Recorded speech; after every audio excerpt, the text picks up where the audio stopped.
Ang ganda ng yero natin, no? Katekram, ang ganda po ng yero natin.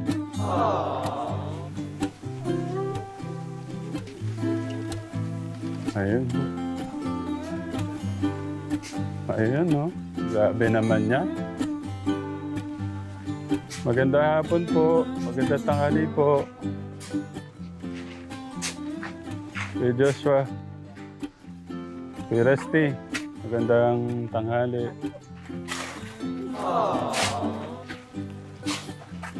Magandang tanghali. Kuya Ryan, ang ating engineer. Okay na pala. Nakaano na pala, oh. Wow! Nay, magandang tanghali po. Okay na pala. Magmerienda muna kaya kayo, Kuya Ryan. Ito, may dala tayong merienda. Kuya Joshua, Kuya Rusty, ano muna kayo? Ay, gagayak lang daw nila. Yan, sa mga ano po natin, sa mga katekram natin, magandang tanghali po. Sana po yan, nasa maganda po kayong kalagayan pagka po napanood nyo itong ating video. Ito po yung ating pangalawang araw dito po sa project po ni Tito Bong. Tito Bong, thank you sa love and support. Arigato. Sipag lang talaga nila. Iniwan nun natin to kahapon, bakal pa lang. Pagdating natin ngayong araw, tanghali, ito na. Akala ko ano na to, semento na. Bubuhusan pa lang pala.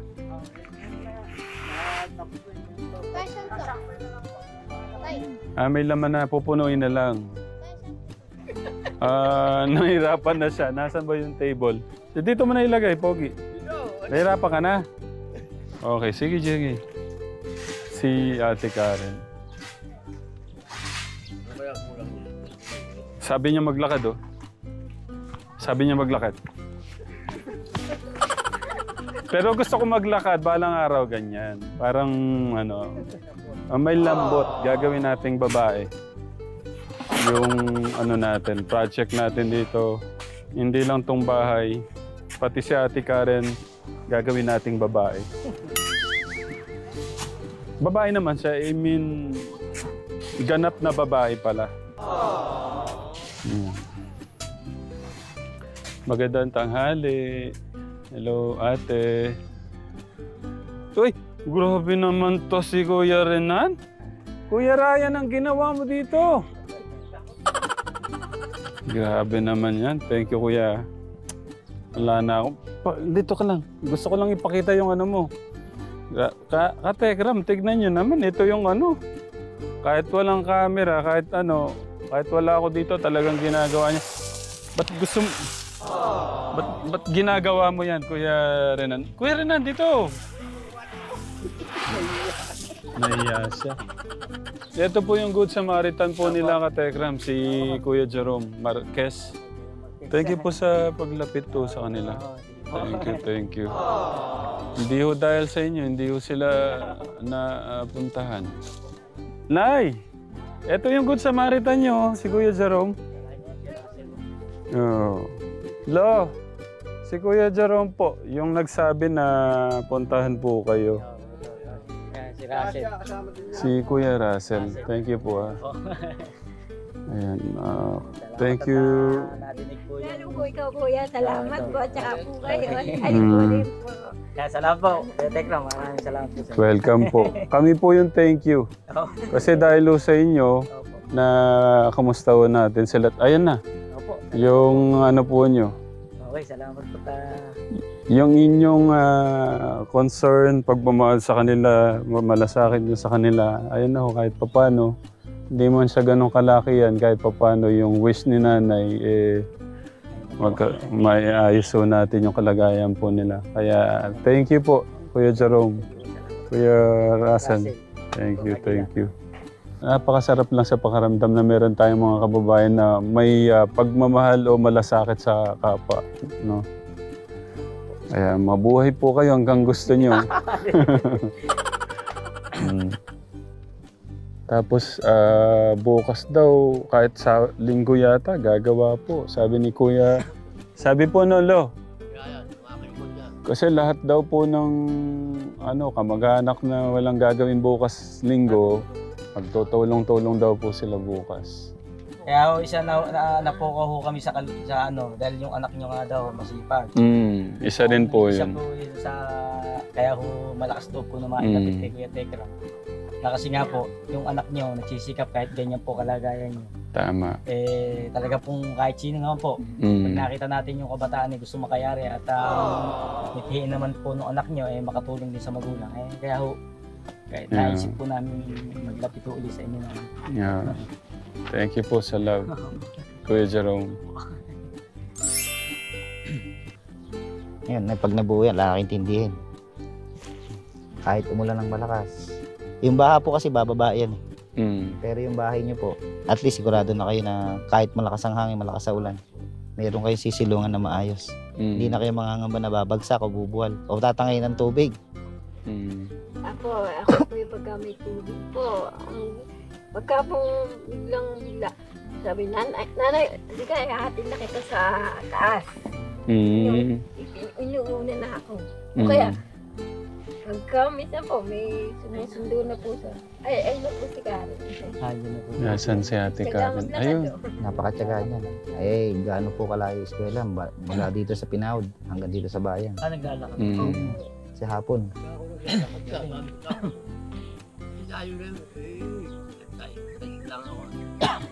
Galing. Matipid po kasi Anong year na ho ba? graduating nga pa. Graduate na po. Graduating na. Kaya nga po na proud talaga ako sa kanya. Ate Karen, bilis!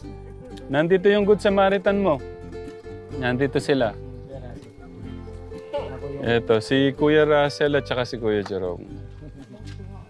Una, ang naglapit sa amin si Kuya Jerome. Tapos si Kuya Russell. Anong gusto mo sabihin sa mga Good Samaritan mo? Especially po, thanks kay God po.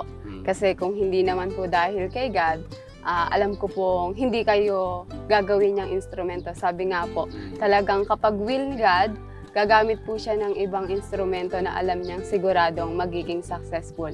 And Kuya Russell and Kuya Jerome, buong puso po akong nagpapasalamat. Sabi ko nga po, si God na po ang bahalang magbalik sa inyo. Kasi kung hindi dahil sa inyo, kasi sigurado pong hindi po masisimulan yung or makakamit yung pangarap, yung isa po sa pangarap namin ng magulang ko. Kaya sobra-sobra po akong nagpapasalamat. Simula po nung bumalik po sila Kuya August, ganyan po. At sabi nga po, may nakapagsabi po na mga rider, ako po pala yung tinutukoy po ng kapitbahay namin. Sobrang nagpapasalamat po ako na sabi ko, nabiguman po ako sa mga ibang taong nilapitan ko. Pero hindi ko po expect or talagang unexpected po yung pangyayari na ibang tao po talaga, hindi ko po dugo talaga yung magiging daan ni Lord para talaga maging matagumpay or talagang makamit po yung pinapangarap namin. Kaya buong puso po akong nagpapasalamat at lagi po kayong mag-iingat palagi sa pagmamaneho dahil yun po ang hangad ko. Keep safe lang po as always para araw-araw po may nag-aantay po sa inyong mga sa buhay. Kaya sobrang thank you po.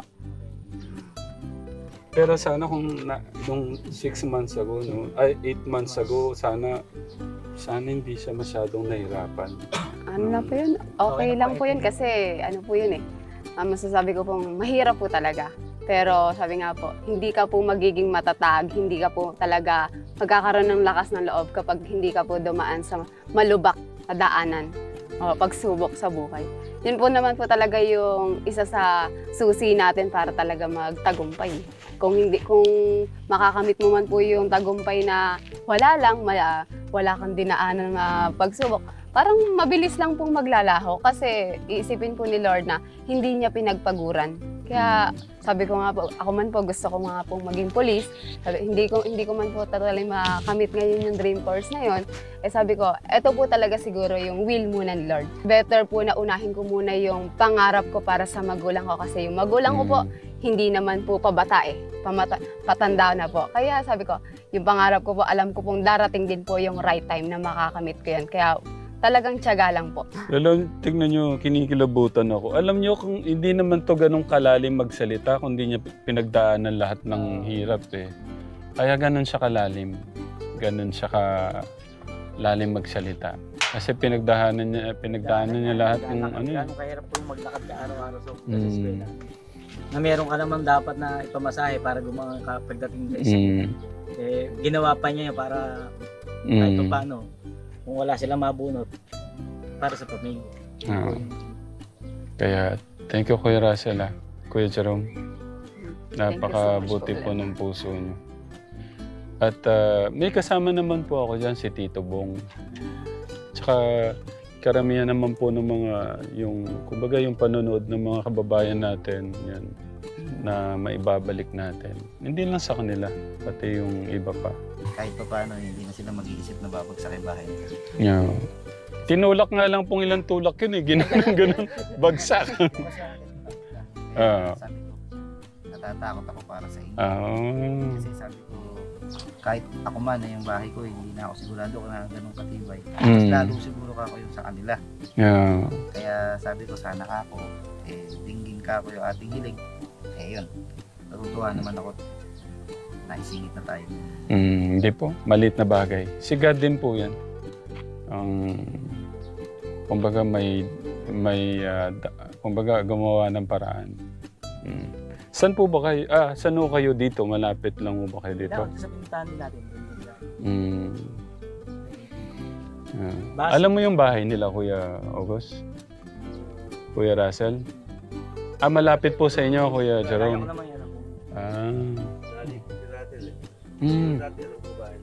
Oo. Hindi man ako nalipat, Kuya. Wala na ako sa lapit eh. Oo, nasa Pagka yung katid na lang yun, maganda na yun. Hindi na ako papapasokin doon. Sabihin, magnanako na ako kasi hindi na namin lote yun. Hindi ko naman din kasi iba sa amin yung si Donna. Napit ka, Kuya August. Maano siya mabibig. Ito lang din ko nalaman lang yun. Kaya sabi ko, kaya sabi ni Donna pala sa akin, natutuwa daw siya dahil kayo kumag-anak ko sila, di ba? Sino po bang doon? Villasquez. Opo. Isa din po yun sa pinagpapasalamat ko po kasi nung time po na schedule pictorial po namin nun, wala po talaga ako. Halos nasa 2K plus po ang kailangan namin bayaran para makapag-take up po ng pictorial para sa graduation. Talagang hindi po sapat yan, kahit yun nga po, yung kahit paglalabada ni nanay, gusto ko na pong hiramin pero alam ko pong mas kailangan. Kaya sabi ko, gumawa naman po ako ng paraan kasi hindi pa rin po sapat. At yun po, pinag-pray ko po kay God. At yun po, talagang siguro blessed lang din po talaga ako at gumagawa po siya ng ibang paraan or ibang instrumento para makamit ko po talaga yung hangarin ko. Kaya nga nung nalaman niya na kayo yung pinatutulungan, sabi niya, natutuwa po siya. Wala iba yung natulungan na tao. Kumbaga, di pala iba sa akin. Kasi kung meron lang din daw siya, hindi ka naman magdadalawang salita. Ika nga kasi dumadating din sa panahon na yung budget niya, sumasakto lang din talaga. Grabe pala nung nag-pray sa'yo, Ate Karen. Ang dami. Yun po. Thank you po talaga sa hindi man nga po ako, yun, tinatapat ko man nga po sila na hindi man po ako makakatulong pagdating sa pera. Pero alam ko pong mas best yung pagpapalit ng prayer.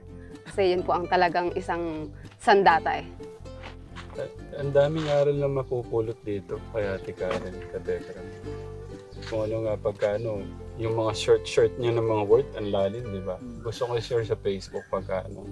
Para kapulutan ba ng mga bata? Kasi yung mga batang, ngayon, yung mga magulang, PWD, minsan kinakaya. Yes po. Siya, proud na proud lang. Tsaka ang ganda ng pangarap kay mama niya. Kayo na, anong pangarap niyo sa kanya? Pangarap ko po, sana po ako makatapos. Nakamit niyo na po yun. Opo. Gusto ko po ako, sabi, nag-uusap kami, anak ako. Nag-uusap po nung wala pa kayo. Sana nga ako, pagka nasubukan na po lumapit sa iba, nabigo po kami. Lola ko pa. Pwede ko buwang sabihin, nainggit. Hindi na po natuloy. Ano po yan? Ngayon po, ngayong taon lang din po, siguro mga April, March. Yun po. No, wala lang pong magagawa. Kaya sabi ko nga po, siguro, yun lang din po ang isa sa talagang magpapatatag sa akin. Kasi pagsubok na naman nga po yun, kasi umasa, nabigo. Kaya sabi nga po niya sa akin, ni nanay, magtapos po ako para syempre mag-ipon po ng pampagawa ng bahay. Kaya sabi ko, go lang, laban lang po tayo. Huwag kang, hindi ka, yung bang hindi ka mahiya magtanong, marunong kang, pag lumuwas, hindi ka, marunong kang bumasa. Ngayon, ang pag-iipunan mo na lang para sa future niya ni nanay mo. Yes po. Kasi yun nga. Paglabay, magaan. Oo po. Nice. Sa nanay, sa kalagayan. Kapag talaga po kaya na, iyan ako naman kasi alam ko pong hindi biro. Kasi pag uwi po yan, makikita ko po, lapnos po yung mga kamay. Mapupula po yung mga paa niya. Masakit, hindi ko man po sa kanya sinasabi pero nasasaktan po ako at minsan sinisisi po yung sarili kasi wala pa po akong mabigay sa kanya ng best. Pero sabi ko nga po, gagawin ko po ang lahat kahit pa mahuli yung pangarap ko basta mabigay ko lang yung unang pangarap ko para sa kanya. Tubig. Parang ang daming gamot, Nay. Kaya nga sabi ko po nga sa inyo, kung aabutin pa ako ng ilang araw, baka hindi na niyo ako makita. Kasi hirap na ako eh. Kayo po ang naging luna sa akin. Bali, galing po kayong hospital niyan. So yun, Katekram, tumupad si tatay. Sabi ko, idalhin niyo talaga yung katawan niyo sa hospital bukas. So, nag-fasting po kayo kagabi, tay? Fasting siya. Tapos pagka nagpa-ultrasound daw, fasting daw ulit. Para yung tiyan niya malaman kung may problema. Ang dami pa yung mataas.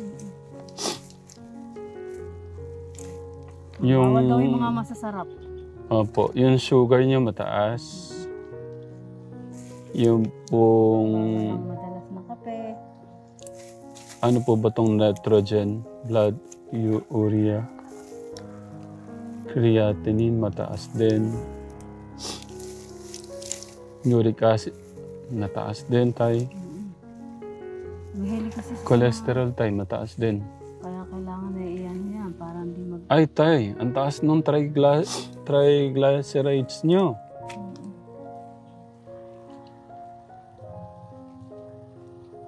Naku, ang dami naman mataas dito. Infection sa ihi. Oh. Pagka ako kasi naka-highlight ng ganito, mataas tayo eh. Hindi siya normal. Kaya nga po, kahapon nakita nyo, nakaharap yung mga anak ko ron. Hindi ba narinig na sinabi ko? Oo nga. So, kung ako may kasalanan sa inyo, patawarin niyo ako. Pero mahal ko kayong lahat. Ito po yung dahilan.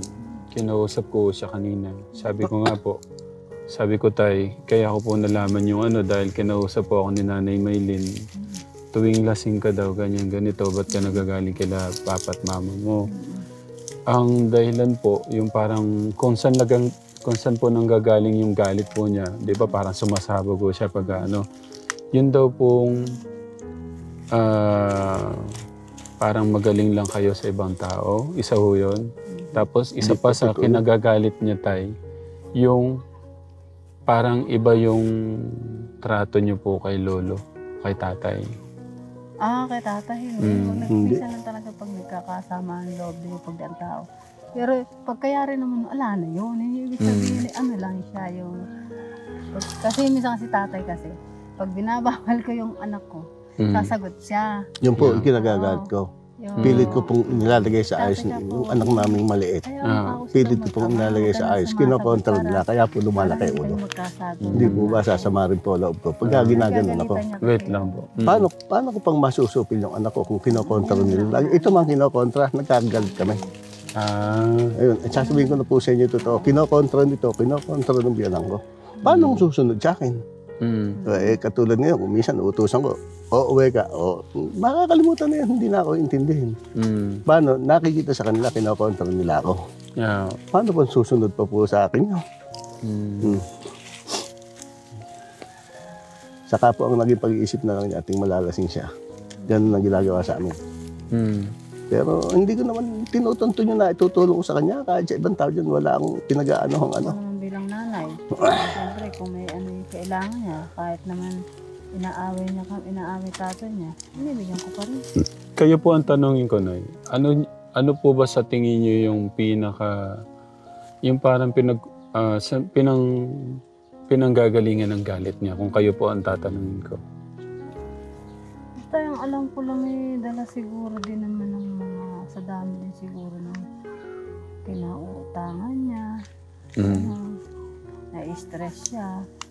Saka sa mga yung dala ng mga barkada. Dati kasi nakatikin siya. Sa tingin niyo wala pong ibang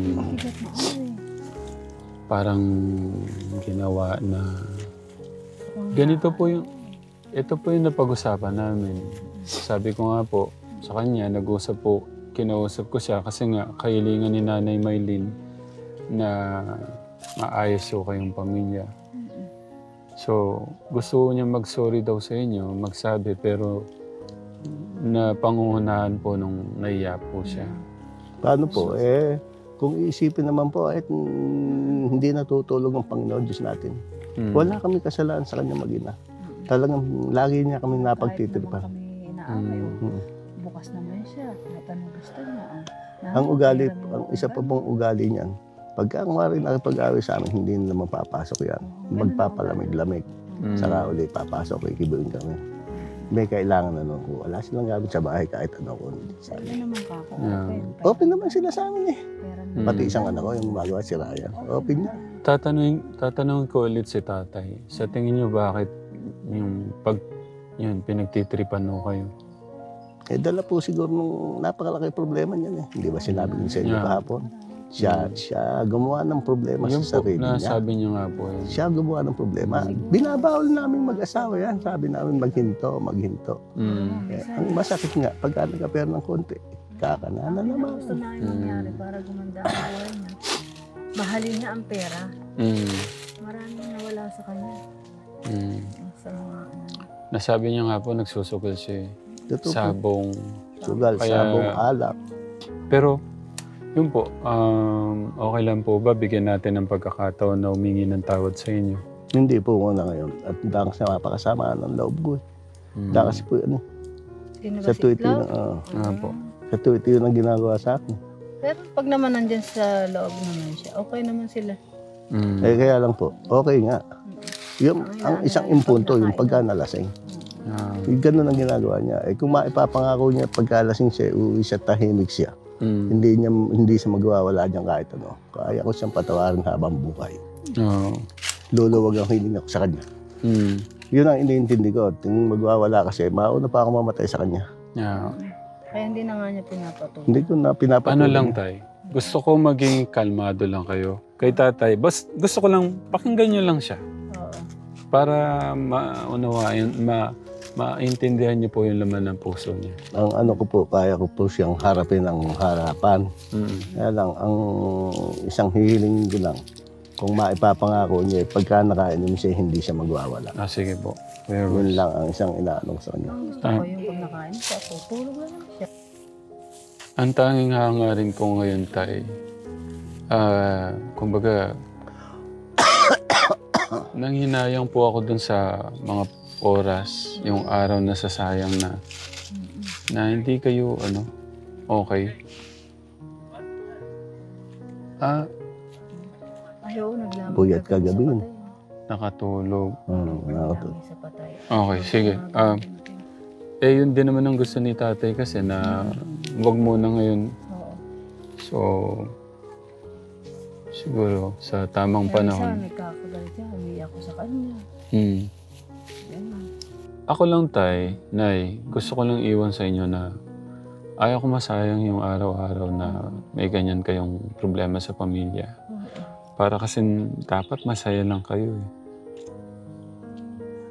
Kasi po hindi ho natutuwa yung ating Diyos pagka ganyang Sabi ko, kahit tayo naghihirap. So, yan, Tay. Pahinga muna kayo. May kakausapin daw kasi ako. Request din naman po ni tatay naman.